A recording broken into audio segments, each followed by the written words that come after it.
SPG ಆಸ್ಪತ್ರೆಯಲ್ಲಿ ಭ್ರೂಣ ಹತ್ಯೆ ಕೇಸ್ ಪ್ರಕರಣದ ಹಿನ್ನೆಲೆಯಲ್ಲಿ ಹೊಸಕೋಟೆಯಲ್ಲಿ ಬೆಂಗಳೂರು ಗ್ರಾಮಾಂತರ ಎಸ್ಪಿ ಮಲ್ಲಿಕಾರ್ಜುನ ಬಾಕದಂಡಿ ಪತ್ರಿಕಾಗೋಷ್ಠಿ ನಡೆಸಿದರು. ನಂತರ ಮಾತನಾಡಿದ ಅವರು, ಪ್ರಕರಣದ 7 ಆರೋಪಿಗಳನ್ನು ಬಂಧಿಸಲಾಗಿದೆ.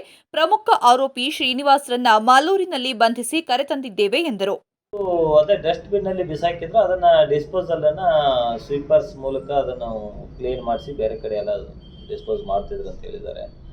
ಅದನ್ನು ಸಹಿತ ನಾವು ಮಾಹಿತಿ ಕಲೆ ಹಾಕ್ತಾ ಇದ್ದೀವಿ. ಆ್ಯಕ್ಚುಲಿ ಎಲ್ಲಿ ಡಿಸ್ಪೋಸ್ ಮಾಡಿದ್ದಾರೆ, ಅದು ಏನಾದರೂ ಸಿಕ್ಕರೆ ಅದನ್ನು ಸಹಿತ ಸೀಸ್ ಮಾಡೋ ಒಂದು ಪ್ರಕ್ರಿಯೆಯಲ್ಲಿ ಏನೋ ಒಂದು ಭ್ರೂಣ ಸಿಕ್ಕಿತ್ತು, ಅದನ್ನು ನಾವು ವೈದ್ಯರ ಒಂದು ತಂಡದ ಮೂಲಕ ಅದನ್ನು PM ಮಾಡಿಸಿ ಈಗಾಗಲೇ ಡಿಸ್ಪೋಸ್ ಮಾಡಿದ್ದೀವಿ. ಮತ್ತು ಇನ್ನೂ ಹೆಚ್ಚಿನ DNA ಪತ್ತೆ ಇರ್ಬೋದು, ಬೇರೆ ಬೇರೆ ಏನು ಪ್ರಕ್ರಿಯೆ ಇದೆ ಅದನ್ನೆಲ್ಲ ನಾವು ಮಾಡ್ತೀವಿ.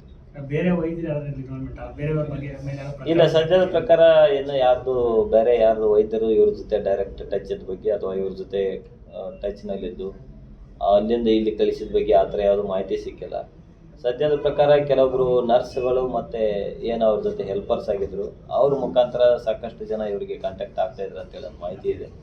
ಇದೆಲ್ಲ ಆಯಾಮಗಳಲ್ಲಿ ನಾವು ತನಿಖೆ ಮುಂದುವರಿಸಿದ್ದೀವಿ. ಇನ್ನೂ ಹೆಚ್ಚಿನ ಒಂದು ತನಿಖೆಯಲ್ಲಿ ನಾವು ಕನ್ಫರ್ಮೇಷನ್ ಏನಿದೆ ಅದನ್ನೆಲ್ಲ ಆಗ್ತದೆ.